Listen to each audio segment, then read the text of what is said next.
Hi, and welcome to From a Full Cup. I'm your host, Natalie Mullen, a certified wellness educator, speaker, facilitator, and teacher.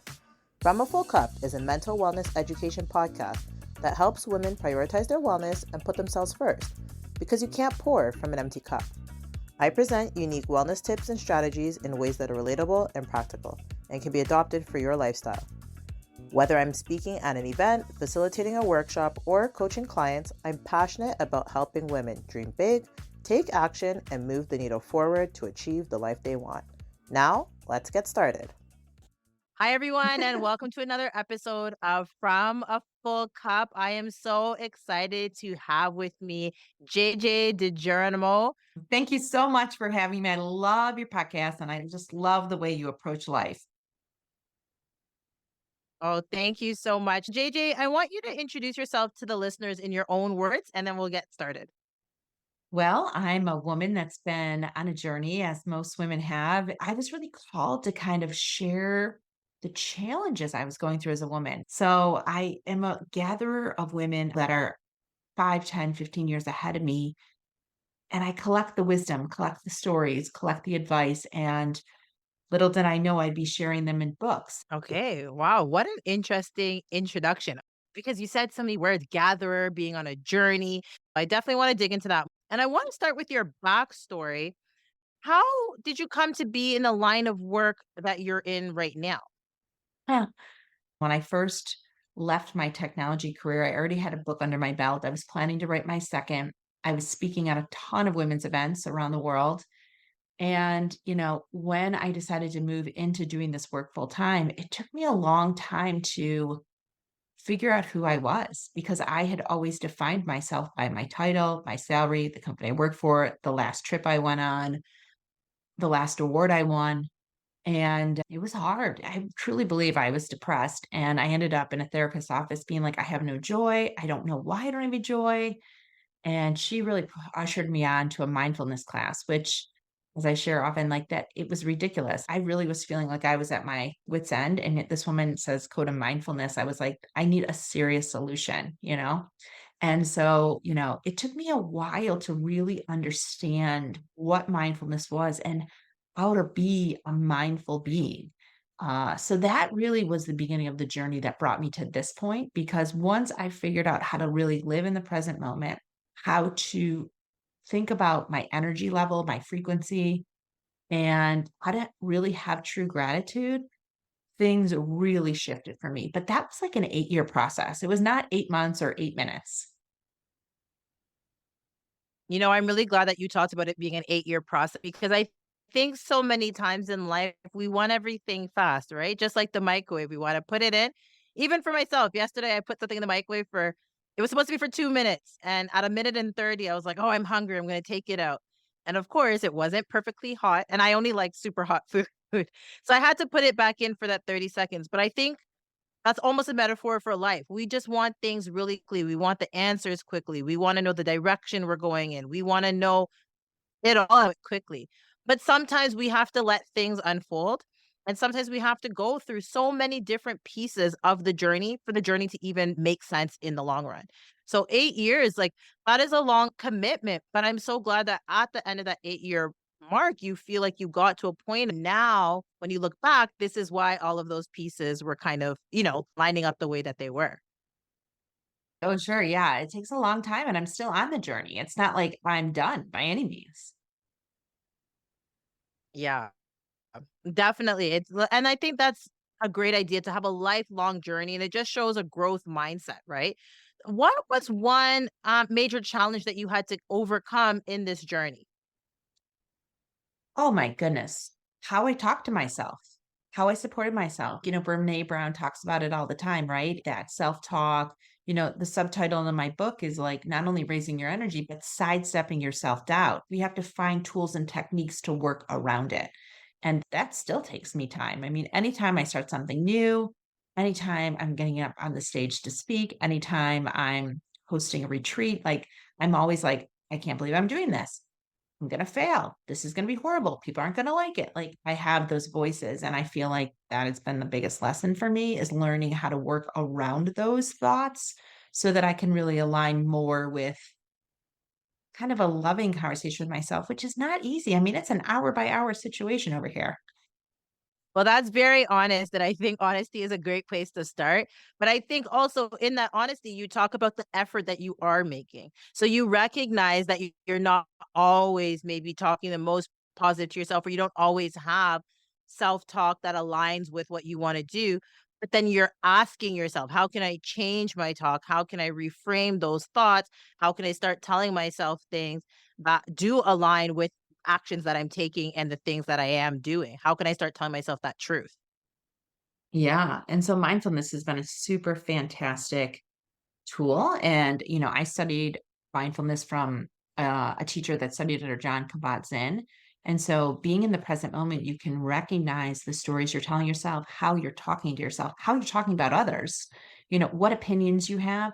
And through those years, I had to train myself to kind of really sidestep the negative and focus on the positive. And I hear it in so many books like, oh, be positive, be positive.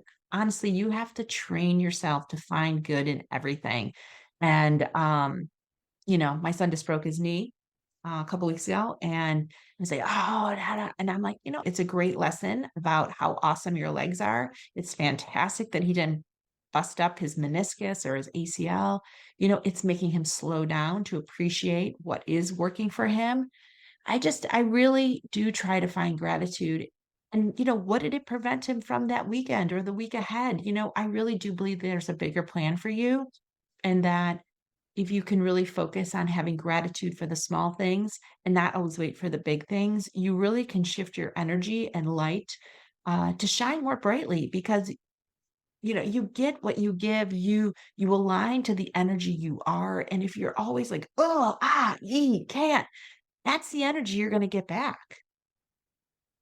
No, definitely. And actually, as we talk about energy, I want you to tell me, what do you define energy as? Because there's kind of two different ways of thinking about energy. Sometimes we're thinking about, okay, someone says, I just don't have energy today. I don't have enthusiasm. I don't have lots of life within me. But then there's a different kind of energy, which is almost talking about a force or like almost like from a spiritual side. So when you hear the word energy and you think of the word energy, how do you define that for yourself? That's a great question. A great question. I think of energy like radio stations. The FM radio is frequency modulation. So I think like, am I at 92.7? Am I at an 88.4? Am I at a 97.3? Or am I at a 102? Because if I'm doing a lot of things through my day that are draining me, it's very possible my energy is a representation of my choices. And so I have stuff in the day I don't like to do for sure. We all do. But I get to choose what I wanna focus on. I get to choose the conversations I'm gonna be in. I get to choose, like, how I'm gonna view I move through life, and with that, I've been able to essentially shift my outer world, conversations, the experiences, the invitations that I get, the platforms and, like, panels I get invited to. As I spend more and more time working on raising my radio station, raising my frequency, I get like frequency back.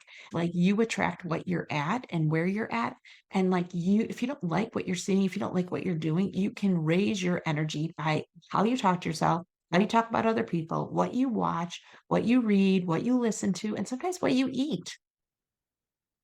I was just gonna ask about that. What is a way that we can raise our energy? But I'll come back to that in a second because I wanna know, energy is one of those most precious resources that we have. And when we get depleted of our energy, it's hard to bounce back from that. We have to be intentional about raising our energy. So what do you commonly see is draining people's energy? Because I don't think that sometimes people are aware. Not everybody's doing that check-in to realize that they feel drained, that they feel depleted. So if you can give us some ideas that the listeners would be able to say, "Oh, that's what might be draining my energy." I created a chart when I was working on my first book that I have a 6-column chart, and I'll give it to you, and you can share it with your listeners for free. It's just a 6-column chart. It's like write down all the things you're committed to, write down who has asked you to do it, then write down does it align to where you are or where you want to go? Like, where are you in your journey? Fourth column is energy. Does it give you good energy? Because when I was swimming in the mud puddle, I was in the wrong job. I was talking to people that also were in the mud puddle with me. I was aggravated about everything, and I really had to start, like, inventorying my life, not only my internal conversations, but the things I said yes to, because I was on a mission to get out of that mud puddle, and I knew I was the only person that could make that happen. Okay. Yeah. I love having those different columns. And I think it's so important because this gives you a starting point, right? And you can then put everything on paper. And I think when you have things on paper, it allows for clarity of mind. You can stare at it, you can assess it, you can see where do I need to make changes? Where do I need to make shifts? And so much happens, even with my coaching clients, so much happens when they just put things on paper, when they have to confront those words and they're like, whoa, I didn't realize. So that is great. And what is a way then, once you have that information and you see the different tasks that you're doing that are draining your energy, how can we raise our energy? Think the easiest thing that I do is, which is as simple as it gets, is I literally either look out the window or if I have the opportunity to go outside, I go outside, don't take my phone. Sometimes I take my dog and I sit outside and I just notice, like notice 20 things. And just as we were talking, a hummingbird just came by my window. And just notice 20 things. And it couldn't be just things you see, it could be things you smell, hear, maybe even taste. And I think many of us getting in the moment, really being in the moment is like the greatest gift you can give yourself, but it takes a lot of practice. And so just having moments where you're in the moment is awesome because I've had many, many women's nights that I look forward to doing. But when I was in it, I was planning a presentation. I was having a discussion with my boss. I was figuring out what I was going to say to my kids or my husband, or I was reflecting on what had already happened that day. And so even though I was looking forward to that woman's night out or that night, that I was going to go away or whatever, because I was so busy striving and driving or reflecting and analyzing that I didn't really wasn't in the moment. And so I think the greatest thing you can do for yourself is practice being in the moment. There is something to be said about just slowing down and giving yourself that space. Even sometimes you might have to stop doing something. You have to have space to notice what is happening around you. And if you're busy doing, you won't realize what's happening.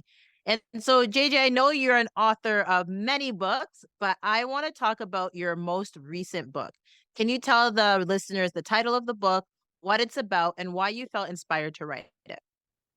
So my third book is Seeking, and Seeking is really an inside job because my first book was The Working Woman's GPS, where it was about a working women that have young kids and still trying to keep their goals and life intact, which is, everyone knows that if they have kids or they have nieces and nephews, it's very difficult. My second book is the difference of working in your career and on your career, because there is a significant difference. I didn't know why all women were, so many women were in middle management. And so Accelerate Your Impact is really about building that second plan. So you do great in your job, but like you have to work on your career. And there's very specific steps to get to those board seats and executive positions. And the third book, Seeking, is really the backbone is my journey after you achieve so many things, but you're still not feeling satisfied or joyful or aligned. And Seeking is all the kind of things I've had to dig into, like my relationship with money. The relationship within my relationships, my flag of perfectionism, how I really had so much guilt and so many of my decisions because of my family. And I feel like it's so many of the topics that I've heard over the last 10 years working with women that are holding them on the sidelines from not leaning into what is really calling them. No, I love that. And you said 2 words that are very important to me, joy and alignment. These are core values for me. And I think it's so important for us to be able to assess everything that we're doing and hold it up to some kind of measure. Otherwise, we just kind of go through life and we're on the hamster wheel and we're not even quite taking account of what's happening. And you feel that great sense of disappointment or almost like you're not fulfilling your purpose. You're not doing what you were supposed to be doing. And I think nobody wants to live that way, right? You feel empty or you just feel like you haven't reached your maximum potential. And I think humans, we were created to want to strive for more. We naturally have it within us. And so we have to see what's in alignment for us so that we know where is it that we're headed and what's the vision we want for ourselves for our lives. And, you have a concept in your book about releasing stories within. What do you mean by that? Oh gosh. Well, we all carry stories. So it's, stories that we gathered at 2 and 4 and 6 and 10 and 12 years old that are still revisiting us. Somebody might have said, like, perfect example, I am dyslexic. So of course, a lot of my English based stories in English class were you're not very good at English. Oh, you don't know sentence structure. So the thought of writing my first book, all of those came back. All of those came back. And I sat on it for a little bit because I was like, well, I'm not a good writer and I got D's on my papers. And how could I possibly write a book?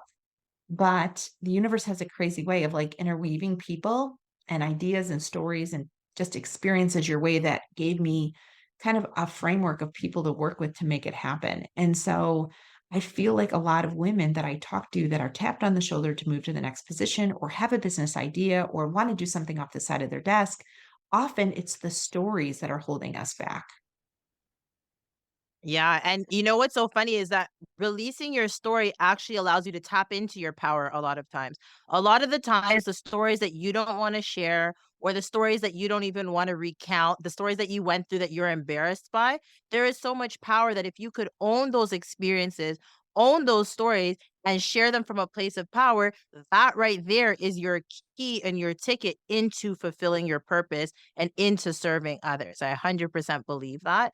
So I think it's really important to unlock those stories and dig deep because sometimes we don't sit and we forget, and sometimes we forget to dream too. And stories are a part of dreams too, right? It's really important to tap into them for sure. Before we close, on this show, one of the primary aims is to encourage women to prioritize their well being, to pour back into themselves, to honor their needs, and just to have open conversations about their wellness journeys. So, for myself, as a wellness coach who supports women professionals and entrepreneurs, I see so many women who are going through wellness challenges and they feel like they're alone. And it's not true. We are all going through challenges, but sometimes we keep things to ourselves and we don't talk about it. But I'd like to ask you, have you ever experienced a challenge that has impacted your well-being, whether as a professional or as an entrepreneur? And if so, what is one strategy that has helped you?